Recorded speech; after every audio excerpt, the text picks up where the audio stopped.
வணக்கம். அதாவது திருவாரூர் சார்ந்த திருப்பூர் சோலமன் அவர்கள் நியூ இயரை செலிப்ரேட்டடா கொண்டாடி இருக்கிறாரு. அது என்ன அப்படிங்கிறத பார்த்துட்டு அநேக காரியங்களை அவருக்கு உணர்த்தி வைக்கிற மாதிரி பேசிடுவோம். உங்களோடு பேச விரும்புகிறேன். என்ன அதுன்னு கேட்டிங்கன்னா, இந்த வருடத்தில் அமெரிக்காவில் 3 முறைக்கு மேலே மழை பெய்ய போகிறது. ஆப்பிரிக்காவில் சில நாட்கள் மழை இருக்காது. துவக்கத்தில் நாம் இருக்கிறோம். புத்தாண்டு நல்வாழ்த்துக்களை தெரிவித்துக் கொள்கிறேன். அது திருப்பூர் சாலமோன் அப்படின்னா திருவ பேசக்கூடிய திருப்பூர் சாலமோன் அவர்கள் எப்படின்னு கேட்டீங்கன்னா, கிறிஸ்துமஸ் தினத்தை கொண்டாடலாமா, வேத பைபிள்ல இல்லவே இல்லை, சோ இது வேகாத காரியங்கள், அதனால நாங்கள் லென்த் டேஸோ அல்லது 25ஆம் தேதிகள்ல எந்த காரியமும் பண்ண மாட்டோம், வைக்க மாட்டோம், அந்த நேரத்துல பலதரப்பட்ட கோணங்கள்ல நாங்க பயணிக்கவே மாட்டோம் அப்படிங்கிற மாதிரி ஒரு மிகப்பெரிய உருட்டை 3 வருஷத்துக்கு முன்னால உருட்டினார். பூகம்பத்தை உருட்டுறத நம்பர் 1 வச்சிருக்கிறாரு. அதுக்கு அடுத்த ஸ்டேட்மெண்ட் என்னன்னு கேட்டீங்கன்னா, நியூ இயரை அதை செலிப்ரேட் பண்றத ஒரு இம்பார்ட்டண்டா வச்சிருக்கிறார். இப்போ பைபிள்ல ஜனவரி அப்படிங்கிற நேம் இருக்கா? ஜனவரி 1 அப்படின்னு சொல்லி ஆங்கில புது வருட பிறப்பாடி கொண்டாடுப்பா அப்படின்னு எங்கேயாவது இருக்கா? நீங்க உடனே மேற்கோள் காட்டுவீங்க. கொலோசியருக்கு எழுதிய நிருபம் 2வது அதிகாரங்களில் சொல்லப்பட்டபடி அதையும் நீங்க மேற்கோள் காட்டி சொல்லுவீங்க, வைப்பீங்க. அது எதற்காக சொல்லப்பட்டது அப்படிங்கிறதையும் நம்ம கணிச்சு பார்க்க வேண்டும். இப்போ இந்த திருவாரூர் திருப்பூர் சாலமோன் அவர்கள்ட்ட நான் கேட்கிற ஒரே கேள்விதான், பைபிளின்படி ஜனவரி 1 இன்னும் இருக்கா? பைபிள்ல இருக்கா? அதெல்லாம் கொண்டாடக்கூடாது, வேத வசனத்துல இல்ல. ஜனவரி 1, ஜனவரி, பிப்ரவரி, மார்ச், ஏப்ரல் இதெல்லாம் பைபிள்ல இருக்கா அப்படிங்கிறது கேள்வி. முதல்ல குட் கொஸ்டின். அது அநேக காரியங்களை நம்ம பார்க்க முடியும். ஃபாதர் ஆல்பர்ட் ராஜ் அப்படிங்கிற சகோதரன், ஜெர்மனியை சார்ந்த சகோதரன் ஒவ்வொரு காரியங்களுக்கும் எனக்கு ஒரு லெசன் பண்ணாப்ல. அதாவது முதல் காலண்டர் எப்படின்னா ரோமா, அதாவது ஜனவரி, பிப்ரவரி, மார்ச், ஏப்ரல், மே இப்படிங்கிற இதெல்லாம் எப்படின்னா ரோமானிய கடவுள்களுடைய பெயராக இருக்கிறது. இப்ப ஜனவரி அப்படின்னு நீங்க கேட்டீங்க அப்படின்னா அது ஜானுஸ், ஜோனஸ் அப்படின்னு சொல்லலாம். ஜானுஸ், ஜோனஸ் அப்படின்னு சொல்லி தொடக்கம் முடிவாகிய ஆகியவற்றின் கடவுள் அப்படின்னு இருக்கு, தொடக்க கடவுள் அப்படின்னு. அதுக்கு அடுத்ததாக பிப்ரவரி அப்படிங்கிறது பெபுரா, தூய்மையின் கடவுள், புரியுதுங்களா? அடுத்தது மார்ச் அப்படின்னா போர்க்கடவுள், மார்ஸ் அப்படிங்கிறது இருக்கு, போர்க்கடவுள். ஏப்ரல் அப்படின்னு சொன்னா எப்ரோடைட், அன்பின் கடவுள் அப்படின்னு இருக்கு. ஜூன் அப்படிங்கிறது ஜூனோ, பிறப்பின் கடவுள். ஜூலை அப்படிங்கிறது ஜூலியஸ் சீசர், ரோமானிய அரசர். செப்டம்பர் என்றால் 7 அப்படிங்கிறது போடுது, செப்டம் என்றால் 7 அப்படின்னு. அக்டோபர்னா ஆக்டோ என்றால் 8. நவம்பர் அப்படின்னா நவம் என்றால் 9.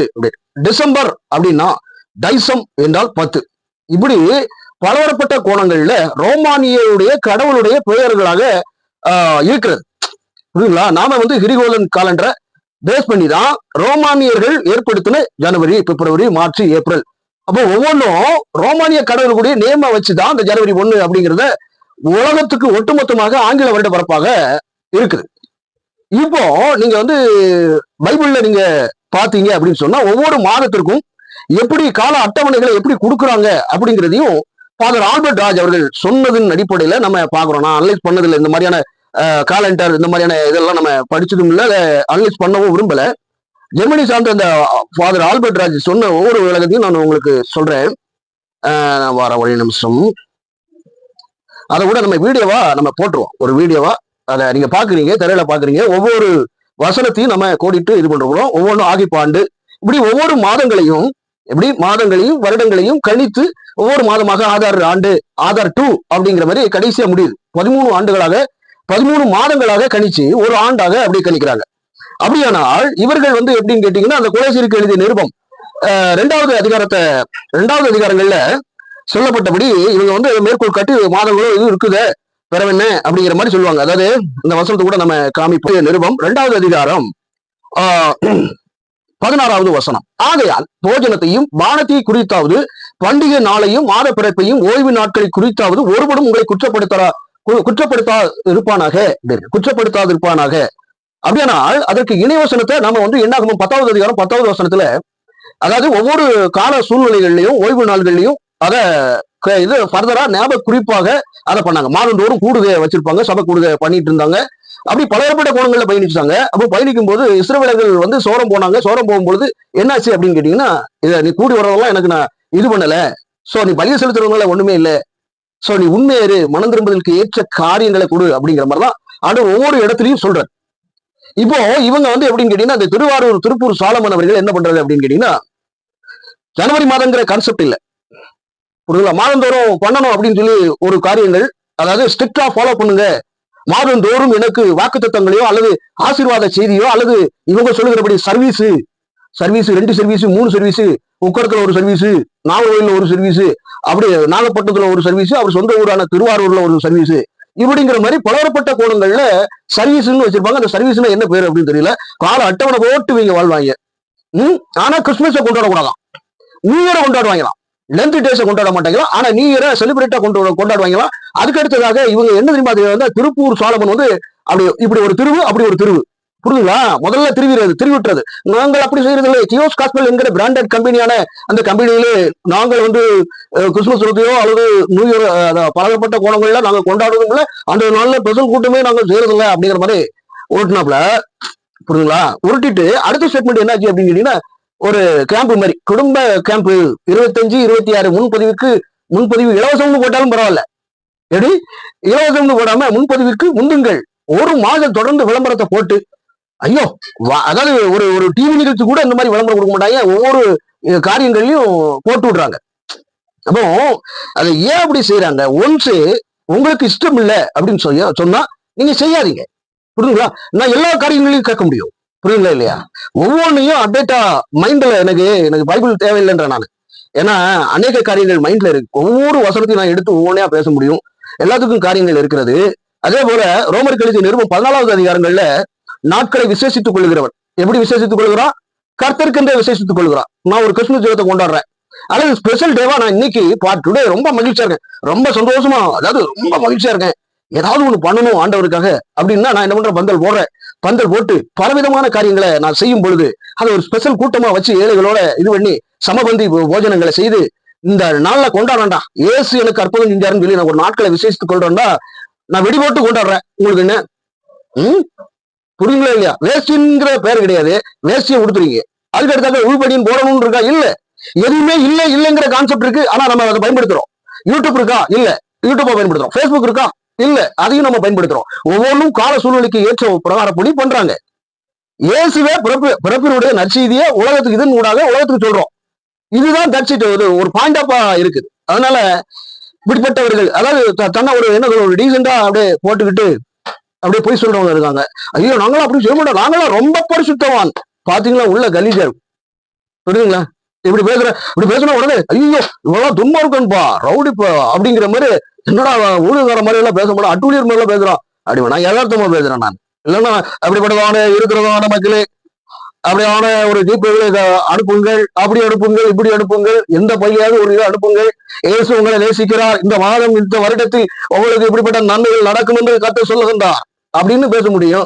ஏன்னா இந்த மாதம் இப்படி இருக்குல்ல, அந்த மாதம் அப்படி இருக்கும் அப்படின்னு நான் அப்படின்னு சொல்ல முடியும். ஸ்லாங்க நான் வேற மாதிரி மிமிக்ரியா கூட பேச முடியும், கலைஞர் மாதிரி பேச முடியும், உடனே அப்படிங்கிற மாதிரியான வார்த்தைகளை பேச முடியும், எவனுடைய வார்த்தையும் மிமிக்ரி போட்டு பேச முடியும், புரியுதுங்களா. ஆனாலும் என்ன, நம்ம ரியலா இருந்து பாருங்களேன், ரியலா பேசுங்க. அதாவது இப்போ நீங்க இருக்கீங்க அப்படின்னா, உங்களுக்கு நான் கடிதம் சொல்றேன் அப்படின்னா, இந்த பக்கத்துல இருந்து என்ன பிரதர் நீங்க அப்படின்னு சொல்றோம்ல, அதே மாதிரிதான் வீடியோல சொல்றோம், அவ்வளவுதான். நீங்க ஒரு ஆள் பாக்குறீங்க, இந்த ஒரே ஆளு, இந்த சகோதரருக்காக நான் நேர்ல பேசிட்டு இருக்கேன், வீடியோ எல்லாம் பேசிட்டு இருக்கேன், யதார்த்தமா பேசிட வேண்டியதானே. இதுல போட்டு அப்படி இருக்கிறதான அப்படின்னு சொன்னா நீதிமான் அப்படின்னு சொன்னா நான் துன்மார்க்கன் அப்படிப்பா, அதாவது பேசுறத வச்சே இவங்க முடிவு பண்ணிக்கிறாங்க, உடைய பார்த்து முடிவு பண்ணிக்கிறாங்க. ஆனா பவுல் சொல்றாரு, நான் குப்பையை போல எண்ணினேன், பிறருக்கு குப்பையா தான் நம்ம தெரியணும், டீசெண்டா தெரியப்படாதுன்ற நான். எதுக்கு இந்த உலகத்துல நம்ம எண்ணுக்கு கொண்டு வச்சோம், பிறர் பாக்குறதுக்கு குப்பையா இருப்போம், எப்படி வேணாலும் இருப்போம்யா, அவ்வளவுதான். இப்போ கூட்டார்ல இப்போ நான் ஒரு இதுல இது பண்ணிட்டு இருக்கேன், வண்டியில போயிட்டு இருக்கேன், திடீர்னு ஆண்டவர் அழைக்கிறாரு, வானத்துல ரகசிய வருது, டக்குன்னு தூக்கிட்டு வண்டி கீழே போட்டு தான் நான் போகணும், டகான்னு போயிட முடியும், வடார்னு போயிட்டு அங்க போய் நின்றுட்டு ராஜ வஸ்திரத்தோடு ஆண்டவரோடு கூட இருந்துட்டு போக வேண்டியதான். இங்க உடலை பார்க்க கூடாது, பேச்சை பார்க்க கூடாது, கருத்து என்ன அப்படிங்கறதான் பார்க்கணும். ஏன்னா சொல்வது ஒன்று செயல்படுவது ஒன்று அப்படின்னு இருக்கக்கூடாது, புரியுதுங்களா. To you understand that? எதையுமே காரியம்னா இதுதான், இது சரியா செய்யுங்க, உங்களுக்கு இஷ்டம் இருக்கா பண்ணுங்க, பண்ணலன்னா பண்ணல, அதுக்காக வேண்டி வீடியோல போட்டுக்கிட்டு நாங்க அப்படி பண்றது இல்லைங்க அப்படின்னு சொல்லிட்டு மறுபடியும் போட்டுக்கிட்டு நியூ இயரை கொண்டு வந்தீங்கன்னா அப்ப ஜானுஸ்ங்கிறது யாரு? ஜனவரிங்கிறது என்ன? ரோமர் கடவுளையே தொடக்க கடவுள் அப்படின்னு இருக்கு. அது எப்படி ஜனவரின்னு நம்ம எடுத்துக்க முடியும்? பாத்தீங்களா? அது எல்லாத்தையும் வேதத்துல அப்படியே அப்படியே வேதத்துல இல்லாதவங்க நாங்க செய்யவே மாட்டோம். பிரியாணிலாம் நாங்க சாப்பிடவே மாட்டோம். மட்டன் குஸ்கா அப்படி பலர்பட்ட குணங்கள்லாம் நாங்களாம் சாப்பிடவே மாட்டோம். ஐயோ என்ன மாதிரியான ஒரு இதை சீன்ஸை கிரியேட் பண்ணி அப்படியே டீசெண்டா பல காரியங்களை பண்றாங்க. அதெல்லாம் தவறான காரியம். எதா இருந்தாலும் எனக்கு உணர்த்தப்பட வேண்டியது உணர்த்தப்பட வேண்டியது. நீ பேசுறது சரியில்லைப்பா, என்னப்பா உயிர்காட்டா மாதிரி பேசுற? நான் காட்டான் தான், புரியுங்களா? நான் ஓப்பனாவே சொல்றேன், புரியுங்களா இல்லையா? யதார்த்தமா போயிடணும், அவ்வளவுதான். நல்லா பேசணும்னு ஒரு அரசியல்வாதியா பேசணும்னா பேசுனேன். எந்த கோணத்திலும் எப்படி எந்த இடத்தில் பேச வேண்டுமோ அந்த இடத்துல ஆண்டவர் பேச வச்சிருவாரு. அப்படியே பேசிடுவோம், அவ்வளவுதான். போதுவா? அதனால நாட்களை விசேஷித்துக் கொள்ளுகிறவன் கர்த்தர்க்கென்றே விசேஷித்துக் கொள்கிறான். அதனால நீங்க ஒரு போக்கு சொல்ல முடியாது, எந்த காரியத்தையும் போக்கு சொல்ல முடியாதபடிக்கு நீங்க மாட்டீங்க. திருப்பூர் சலமோன் அதான் சொல்றேன். நீங்க எந்த காரியத்தை இது பண்ணாலும் வச்சாலும் அதையும் நம்ம மேற்கோள் காட்டி பேசுவோம். இப்போ ஏன்னா ஆண்டவர் தந்த தாழ்ந்த திறமை இருக்கு. நாம என்ன சொல்றது, ஒரு ஒன்னும் படிப்படி இல்லாதவன்னே வச்சுக்கோங்களேன். எதுவுமே தெரியாது, ஆனா தெரிஞ்சவர் இருக்காரு. மிகப்பெரிய நானே எனக்குள் வாசம் பண்றாரு. அதாவது man with Jesus is always majority. நான் ஒரு மெஜாரிட்டியான மேன், புரியுங்களா? எங்கேயுமே நான் எதுவுமே எடுத்துட்டு கொண்டு போக மாட்டேன். முஸ்லீம் கிட்ட கூட பைபிள் கூட கொண்டு போக மாட்டேன். ஏன்னா அப்டேட்டா இருக்கு. ஆண்டவர் அப்டேட்டா மைண்ட்ல வச்சிருக்காரு. எவனுக்கு எந்த பிரதித்திரம் சொல்லணுமோ அதை கரெக்டாக சரியாக சொல்ல முடியும். போகும் சொல்றதுக்கு இடமே இல்லை. கர்த்தருக்கு ஸ்தோத்திரம். வேற ஒரு பதிவு.